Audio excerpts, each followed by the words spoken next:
Usain bolt. Usain bolt को हर कोई जानता है, उसकी स्पीड के लिए, उसकी गति के लिए। जब वो भागता है तो ऐसे लगता है कि हवा भी पीछे रह गई।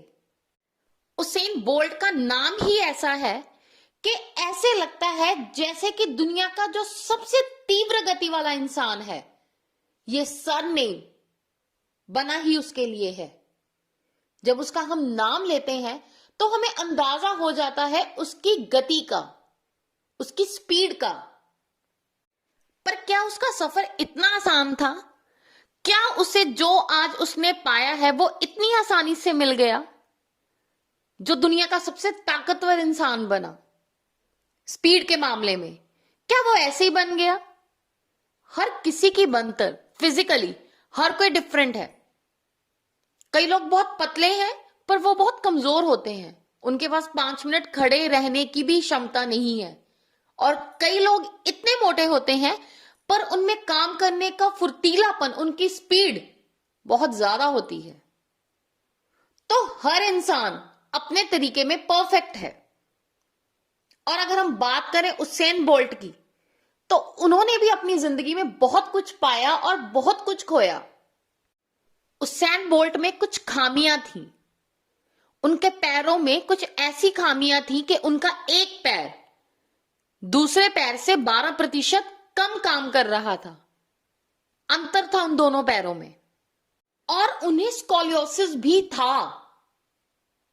अब अगर देखा जाए तो किसी को रीढ़ की हड्डी में अगर कोई दिक्कत है तो वो इंसान चलना फिरना भी दूभर कर देता है। और उसके लिए ऐसा बनना बेहतरीन। और अगर देखा जाए तो स्प्रिंटिंग के लिए हाइट 6 फुट सफिशिएंट है, पर मिस्टर उसेन बोल्ट की हाइट 6'5" थी। तो उनके लिए कहा जाता था कि आप 200 मीटर या 400 मीटर की रेस करें, पर उन्हें तो स्प्रिंटिंग अच्छी लगती थी। अब अगर उनमें इतनी सारी खामियां हैं तो वो रेस कैसे जीतते हैं? वो कैसे इतने कामयाब बने? तो देखा जाए, अगर आपने उनकी रेस देखी होगी तो आपने नोटिस किया होगा कि वो एक्सेलरेशन के टाइम इतना नहीं आगे आते जितना वो जब रेस खत्म होती है तब तेजी से अपनी स्पीड को मेंटेन रखते हैं। वो बाद में आके पीछे से रेस जीतकर जेतू बन जाते हैं। उनकी सबसे अच्छी बात यह है कि उनके शरीर में इतनी कमियां हैं, फिर भी उन्होंने कभी भी अपने आप को कम नहीं आंका। उन्होंने कभी भी यह महसूस नहीं किया कि मैं कर नहीं सकता। उसेन बोल्ट का माइंड स्ट्रांग है। उनका माइंड कोई भी प्रेशर किसी भी लेवल तक ले सकता है। उन्होंने जो ठान लिया वो उस पर डटे रहे, चाहे उनको कितनी भी इंजरीज हुई, चाहे उनके शरीर में कितनी भी दिक्कतें हुई। उसेन बोल्ट से एक बार किसी रिपोर्टर ने इंटरव्यू में पूछा कि जब भी कोई रेस होती है तो हर एथलीट के मन में बहुत ज्यादा डर, बहुत ज्यादा एंजाइटी होती है, उनका दिल धड़कता है, उनकी बॉडी एड्रेनलिन को ज्यादा पंप आउट करती है। तो उस समय वो क्या सोचते हैं? तो वो कहते कि मैं रैंडम बातों को सोचता हूं। मैं ये सोच ही नहीं रहा होता कि मैं रेस जीतना चाहता हूं या मैं रेस में आया हूं।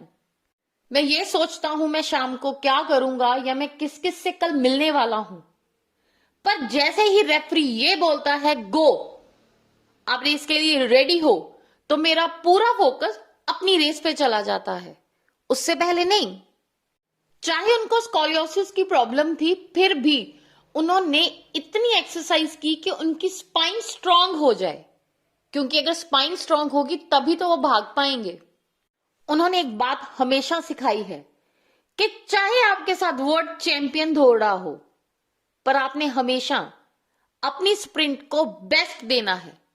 सिर्फ अपनी ही स्प्रिंट को या अपनी रेस को नहीं, आप कोई भी काम कर रहे हो तो अपना बेस्ट दीजिए, चाहे आपके साथ उसका सर्वोच्च खिलाड़ी हो। अपने आप को कभी भी कम मत आंकिए। हमें अपने ऊपर प्रेशर नहीं आने देना चाहिए। हम ये ना सोचें कि मेरे साथ चैंपियन लड़ रहा है, ये सोचें कि हो सकता है आज उसका बुरा दिन हो। क्योंकि इन चीजों को सोच के चलेंगे तो जिंदगी में कामयाब होंगे। जो हम चाहते हैं, जैसे हम चाहते हैं, वो हमें मिलेगा। और